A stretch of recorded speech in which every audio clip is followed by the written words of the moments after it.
बच्चों अब आप देख रहे हैं HC. Verma rest and motion chapter से क्वेश्चन नंबर 2। चलिए हम लोग इस क्वेश्चन में देखें क्या बात हो रही है।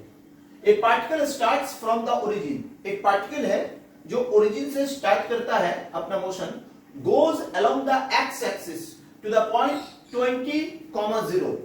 इसका मीनिंग क्या हुआ, मैं अगर एक्स वाई को खींचना चाहूं और यहां ओरिजिन है तो कहीं पर यहां पर एक पॉइंट हो सकता है 20,0 जिसका x coordinate 20, y coordinate 0 and then returns along the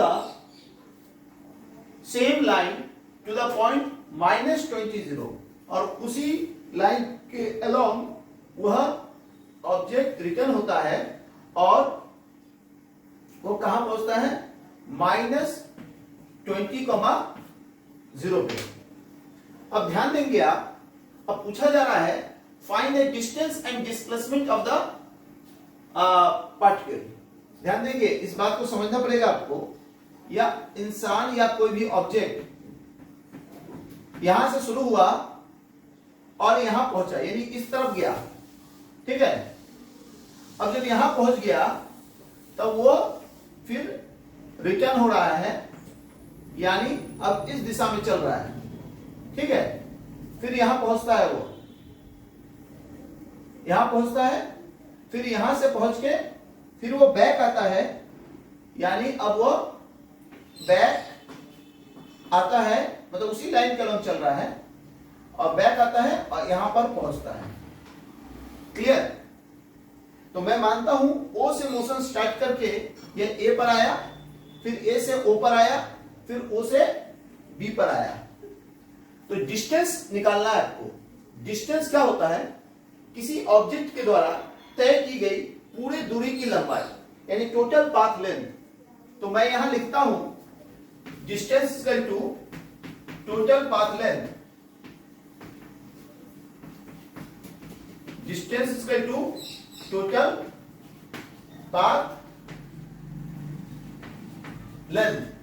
तो टोटल पाथ लेंथ कितना हुआ, ध्यान दीजिए 20 मीटर, फिर 20 बैक आया 40 मीटर, फिर 20 पीछे आया 60 मीटर, यानी total path length is equal to 60 metre, यानी डिस्टेंस इक्वल टू 60 मीटर।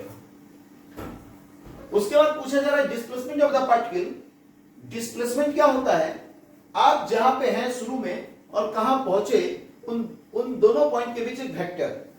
तो आप शुरू में ये ओरिजिन पे थे और पहुंचे कहां, बी पर पहुंचे, तो इन दोनों के बीच अगर स्ट्रेट लाइन में खींचूं ये होगा, ये कितना हुआ -20 मीटर, यानी displacement is equal to -20 metre. Displacement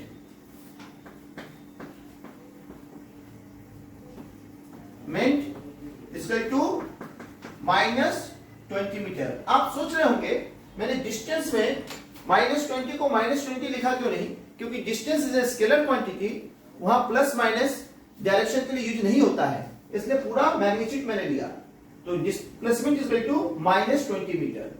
आप इसको नोट करें, फिर भी अगर कोई सवाल है तो आप कमेंट बॉक्स में लिख सकते हैं।